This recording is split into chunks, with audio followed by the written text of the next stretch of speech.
అందరికీ నమస్కారం.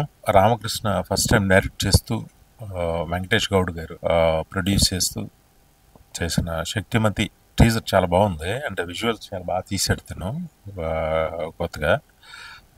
డెఫినెట్గా పెద్దగా సక్సెస్ అవ్వాలని నేను మనస్ఫూర్తిగా కోరుకుంటున్నాను. Thank you very much. నమస్కారం అండి. ఈరోజు చాలా హ్యాపీగా అనిపించింది.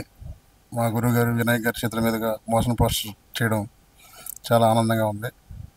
సో ఇది పీరియాడిక్ మూవీ అండి. దీంట్లో విజువల్స్ విఎఫ్ఎక్స్ బాగా ఎక్కువ ఉన్నాయి. దానివల్ల మాకు 1.5 year 2 years పట్టింది. సో ఇది August 15th ఆగస్ట్లో రిలీజ్ చేద్దామనేసి అనుకుంటున్నాము. ప్రొడ్యూసర్ గారు కూడా చాలా కాంప్రమైజ్ కాకుండా తీశారు ఈ మూవీ. సో ఇంకొక 1.5 monthలో మొత్తం పోస్ట్ ప్రొడక్షన్ అంతా అయిపోయి ఆగస్టులో మేము ముందుకు వస్తున్నాము. మీరందరూ మమ్మల్ని ఆశీర్వదిస్తారని కోరుకుంటున్నాను.